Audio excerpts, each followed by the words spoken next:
Good morning. Today's reading is taken from Matthew 17, verses 1 to 9, and can be found on page 984 in your pew Bibles. The Transfiguration. After 6 days, Jesus took with him Peter, James, and John, the brother of James, and led them up a high mountain by themselves. There he was, transfigured before them. His face shone like the sun, and his clothes became as white as the light. Just then there appeared before them Moses and Elijah talking with Jesus. Peter said to Jesus, "Lord, it is good for us to be here. If you wish, I will put up 3 shelters, one for you, one for Moses, and one for Elijah." While he was still speaking, a bright cloud covered them, and a voice from the cloud said, "This is my son whom I love. With him I am well pleased. Listen to him." When the disciples heard this, they fell face down to the ground, terrified. But Jesus came and touched them. "Get up," he said. "Don't be afraid." When they looked up, they saw no one except Jesus. As they were coming down the mountain, Jesus instructed them, "Don't tell anyone what you have seen until the Son of Man has been raised from the dead."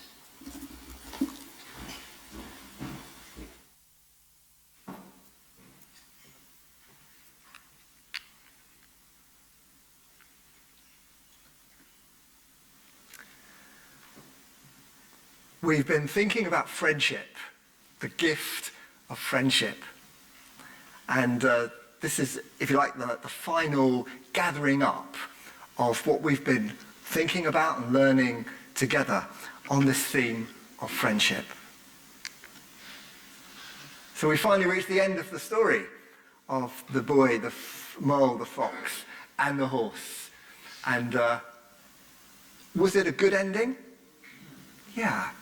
This search for home for this boy, discovering that home, yes, is a place that we travel to, but also it's something more. It's about those we belong to and who belong to us.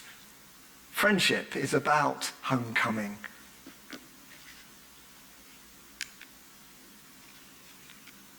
There's a prayer that is prayed sometimes in Baptist churches that goes like this: "Creating and redeeming God, we come this day to covenant with you and with our companions in discipleship, to watch over each other and to walk together before you in ways known and still to be made known." That's very beautiful, isn't it? And in a way, that's what I see in the little cartoon that we've been watching over 5 weeks. 4 friends who are walking together and watching over one another, sharing questions, little bits of wisdom, and helping each other figure things out. That's perhaps the basic idea of friendship, is that we're there for one another, helping each other figure things out.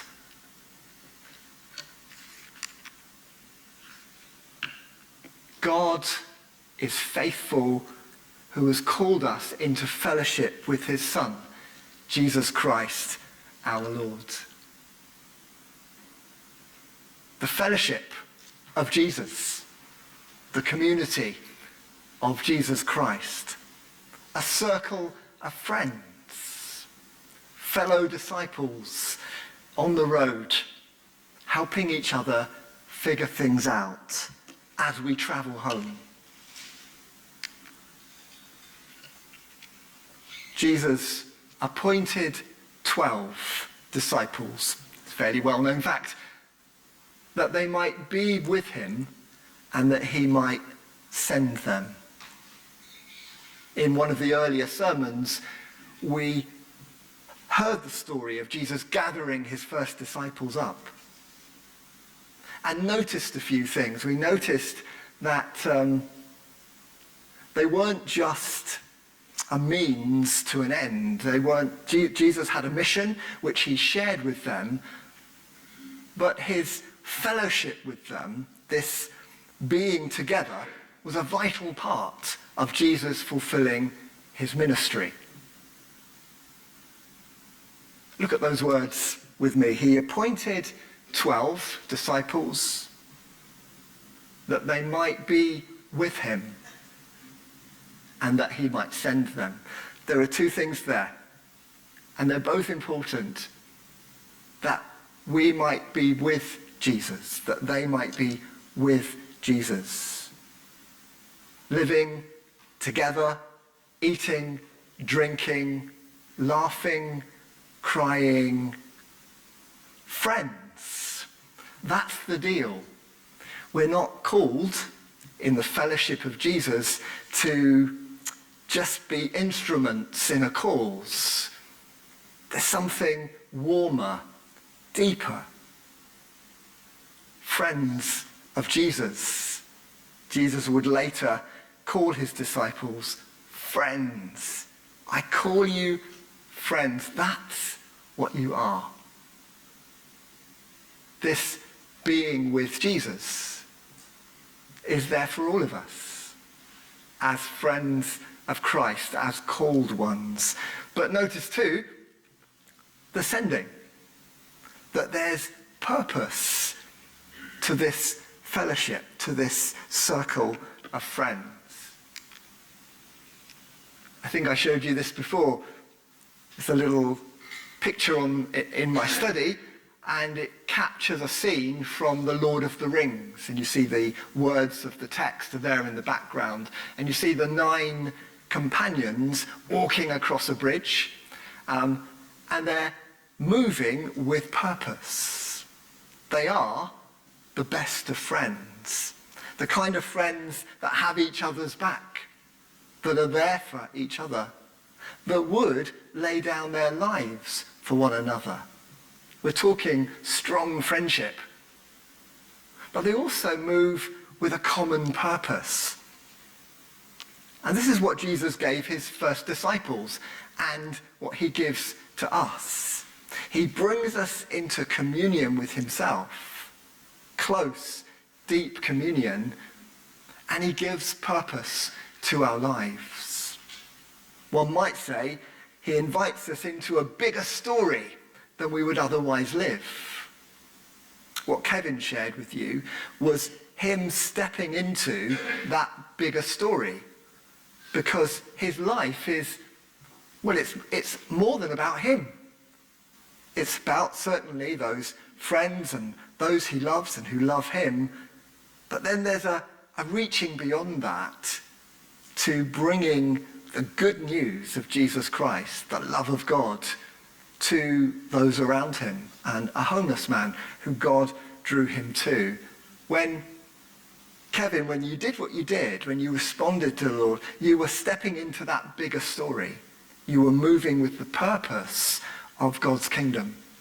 Jesus came proclaiming the kingdom of God in words and in actions. One of the very first things he did was gather in some friends so that he might be with them and send them and give them a story bigger than they would otherwise have had. And these things characterize us too. We talked a little last week and the week before about friendship with God. We're called to be friends of Christ together, friends of one another. The primary relationship for our lives to reach their full potential is our friendship with God.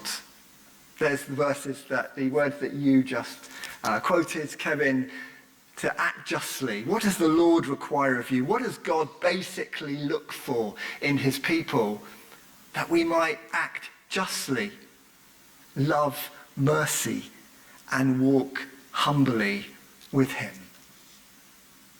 We explored a little bit last week and the week before the connection between those ideas, that what is on the heart of God is justice, is mercy, kindness.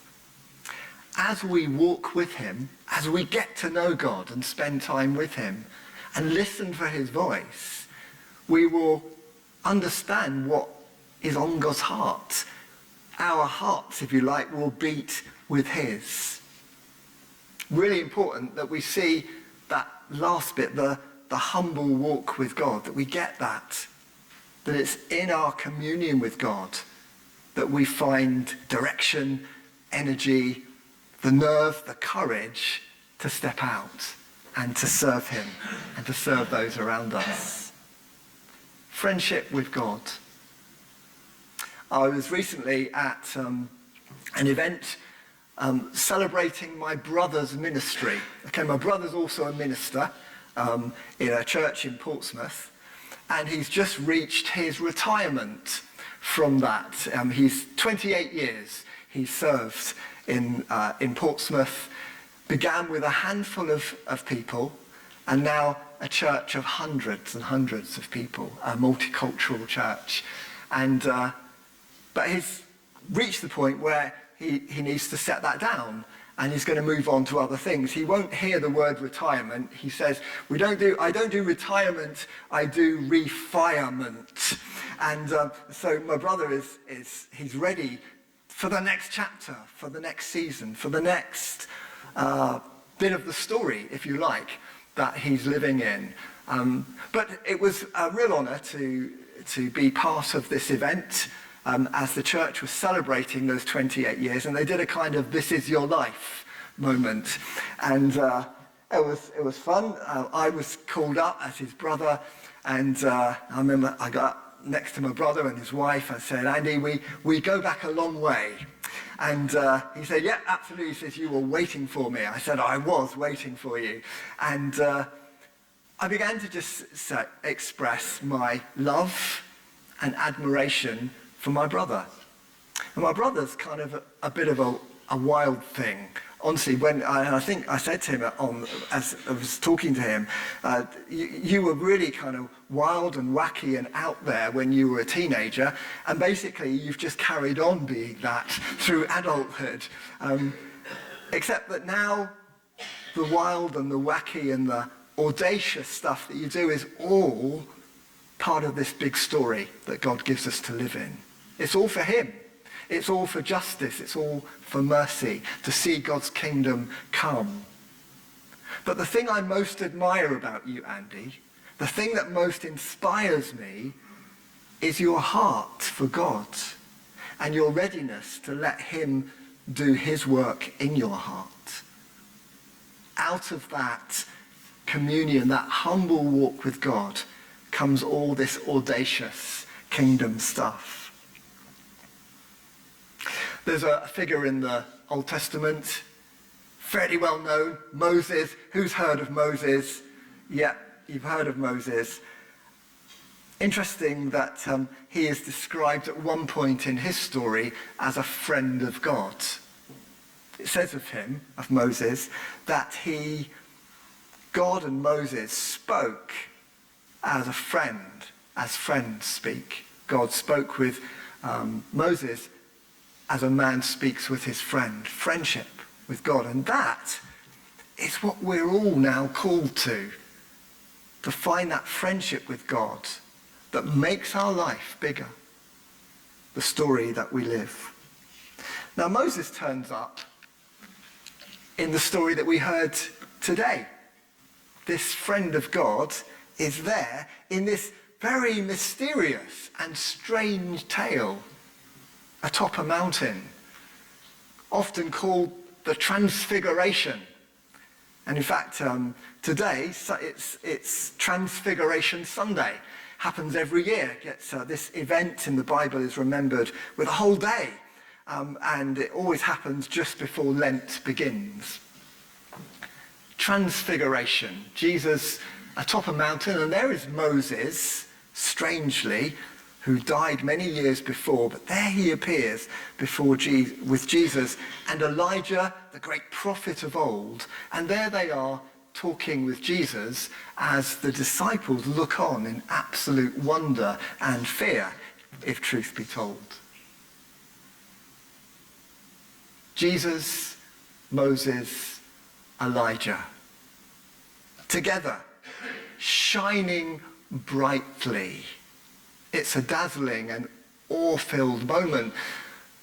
So what to do in a dazzling, awe-filled moment? I know, says Peter. Here's an idea. Let's make some booths. One for you, Jesus, one for Elijah, one for Moses.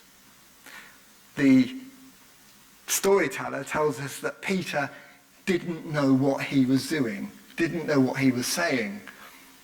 And we get this voice come in as the cloud comes down, and the voice from heaven, the voice of the Father, begins to speak. And I kind of imagine Peter kind of trailing off. You know, when you started off with something and you're suddenly really not sure where you're going with this and wish you hadn't started in the first place. I think it's one of those moments.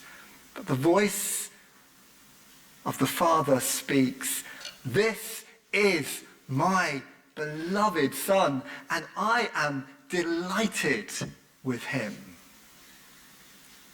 Take notice of him. Listen to him." And when all this begins to happen, the three disciples fall down and they're in abject fear. But Jesus, in this lovely moment in the story, kind of crouches down and he touches them and he says, "Don't be afraid. Don't be afraid." And they look up and it's now just Jesus. Moses and Elijah no longer there in this vision. Just Jesus. Just Jesus. Now, there's a whole load of things we could think about and explore with this extraordinary story. But I just want to pick up on a detail that's not often remarked about. Peter, James, and John, three of Jesus' disciples, were invited on this little trip up a mountain and to witness this extraordinary event. Why was it Peter, James, and John, and not Nathaniel and Matthew and the other disciples? There were 12 disciples who were to be with Jesus and were sent by him, with whom Jesus shared so much. But why just these three? I mean, this was quite a big event, wasn't it? Shouldn't the others have come along as well? Why just Peter, James, and John? Well, I've pondered this, and others have pondered it too, and some suggest that this was a particular revelation that was needed by Peter, James, and John, that would stand them in good stead for the ministry that they would fulfill. I'm not sure. I think there's something else. It's not the only occasion when Jesus brings Peter, James, and John along to witness something.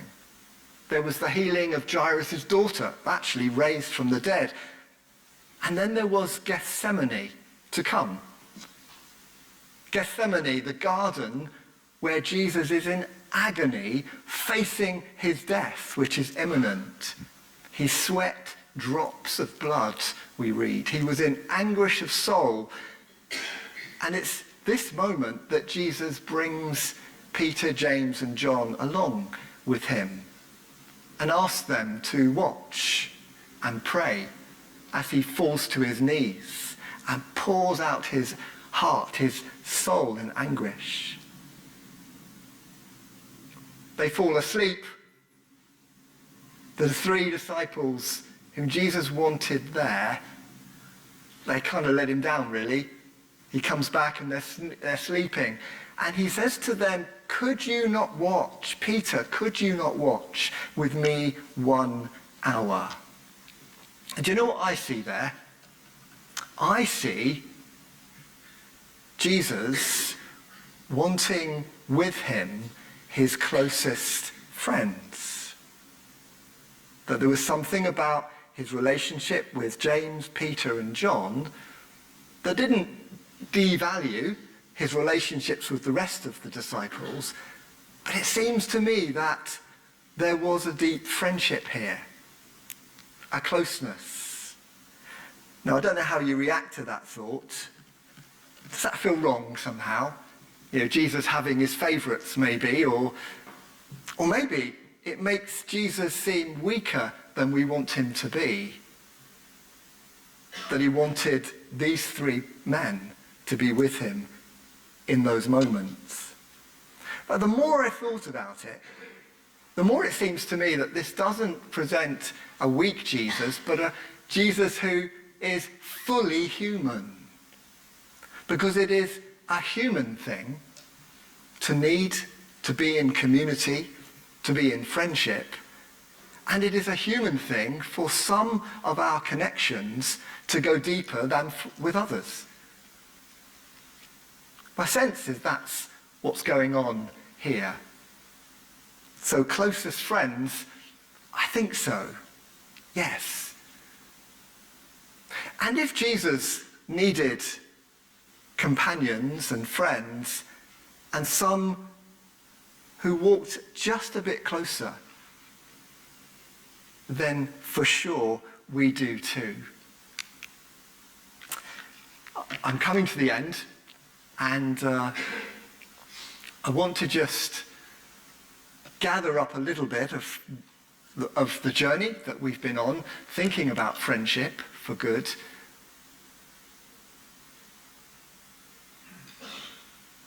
Friendship as companions on the way in this bigger story.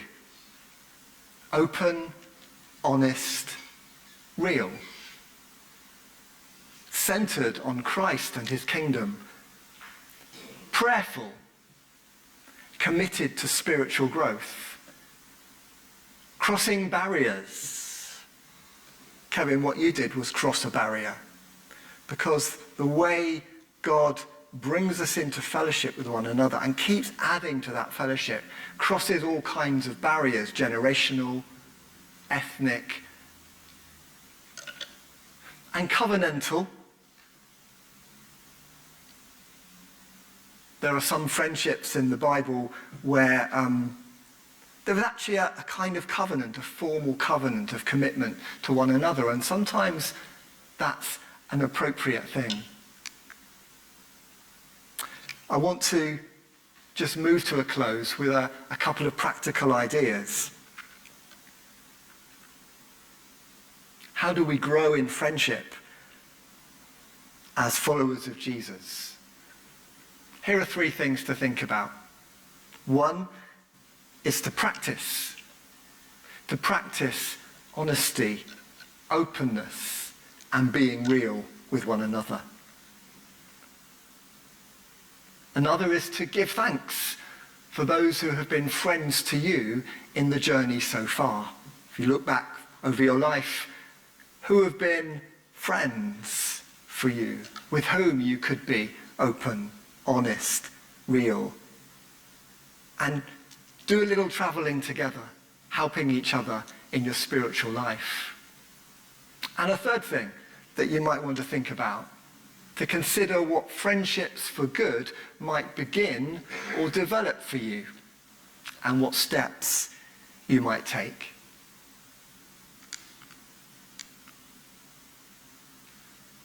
I want to just end with this, so I'm going to ask the band to come and be ready just to lead us in a song.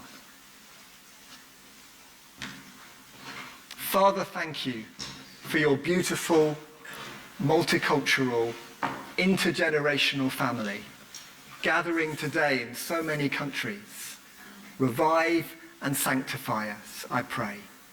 Make us a house of prayer for all nations, and set our hearts on fire again with the good news of your gospel.